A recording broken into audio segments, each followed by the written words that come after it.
Hello جناب، السلام علیکم، بات کریں. جی السلام علیکم، یا علی مدد قبلہ صاحب.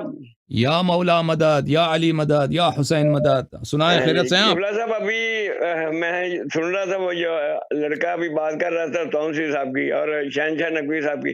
یہ شہنشاہ نقوی صاحب اور جتنے اماموں والے ہیں یہ تونسی صاحب کو کافر اعظم کہتے تھے. اور صحیح. آواز آ رہی ہے آپ کو؟ جی آ رہی ہے، بالکل آواز آ رہی ہے. اچھا. بات اور کرتے ہیں. ہم لوگ جو مجالس کرواتے تھے تونسی صاحب کی، ہمیں کہتے تھے آپ لوگوں پر نجائز پیسہ ہے، آپ لوگ مولا کو کیا جواب دیں گے، آپ اس طرح کے کافر اعظم کو پڑھاتے ہیں. اور دوسرا، تونسی صاحب کی اپنی وائف جو ہیں وہ سیدزادی ہیں. ماشاءاللہ ماشاءاللہ. مجھ سے تونسی زیادہ صاحب تو ان خود کو کوئی نہیں نہ جانتا. لاہور میں مجھ سے ایک دو آدمی ہیں جو جانتے ہیں مجھ سے زیادہ.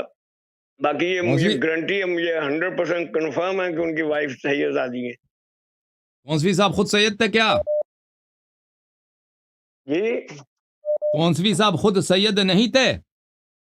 نہیں، خود تو سید نہیں تھے، خود تو وہ ہاشمی اپنا خود سید نہیں تھے. ان کی وائف جو ہیں جن سے اب ان کے ماشاءاللہ ایک بیٹا جو میرے پاس مجالس پڑھتا ہے، یہ ان کے بچے سارے جو میرا ایک بیٹی ہے ان کی جو پہلی وائف سے ہیں وہ سیدزادی سے نہیں ہے. ان کے متعلق مجھے نہیں پتا جو پہلی وائف تھی وہ سیدزادی تھی کہ نہیں، لیکن یہ جو اب موجودہ ان کی وائف ہیں ہماری بابی جو ہیں وہ سیدزادی ہیں. مجھے پتا ہے، کنفرم پتا ہے مجھے، کروڑ پکا کی رہنے والی. میں وہاں تحصیلدار رہا ہوں، مجھے پتا ہے 100%.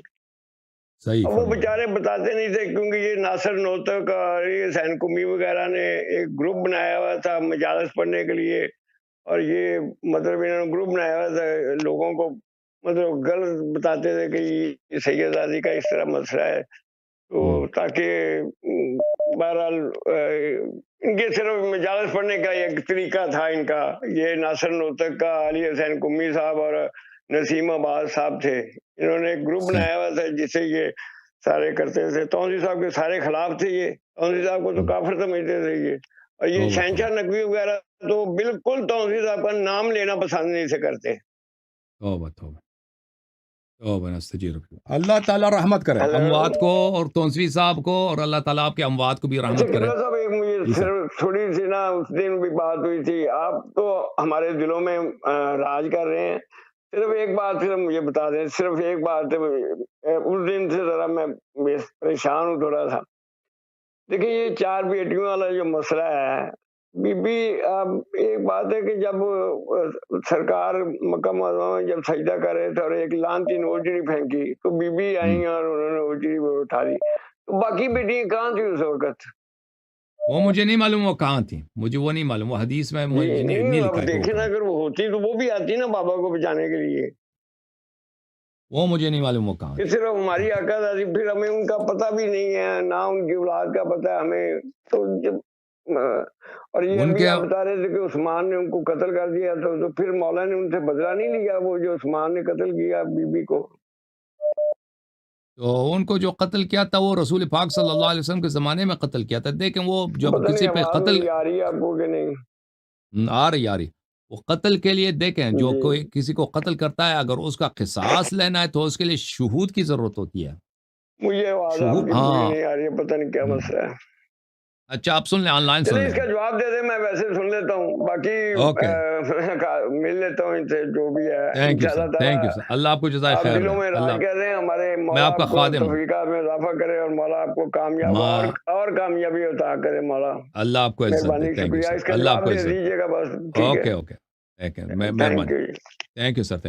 دیکھیں رسول پاک صلی اللہ علیہ وسلم کی جو بیٹیاں ہیں ان کی فضیلت میں اور حضرت زہرا سلام اللہ علیہ کی فضیلت میں کوئی قیاس ہی نہیں ہے. حضرت زہرا سلام اللہ علیہ سیدۃ نساء اہل الجنہ ہے.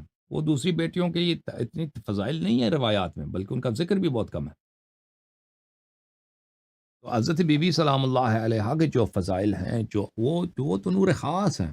اللہ تعالیٰ نے جو بی بی سلام اللہ علیہ کو جو عظمت دی ہے وہ نبی صلی اللہ علیہ وآلہ وسلم کے نسل میں کسی کو نہیں دیا، کسی کو ان کے بعد بھی کسی کو وہ نہیں ملی ہے سوائے ائمہ اطہار علیہ السلام جو ہیں.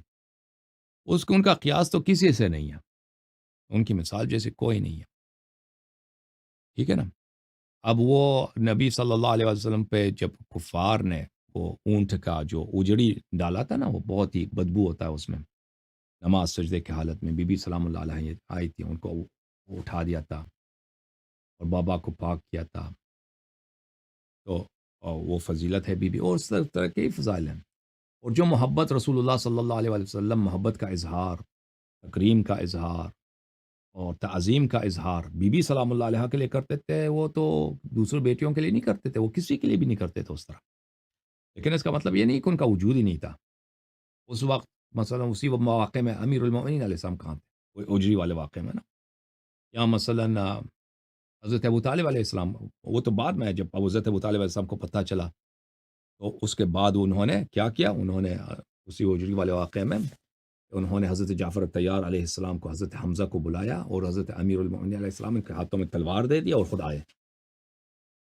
اور جب قریش نے دیکھا کہ حضرت ابو طالب علیہ السلام بڑے غضب کے ساتھ، جلال کے ساتھ، اور ان کے جو بھائی حضرت حمزہ ہیں، بیٹے ہیں، یہ تلوار لے کے آ رہے ہیں، تو یہ بالکل اپنا حواس کھو گئے۔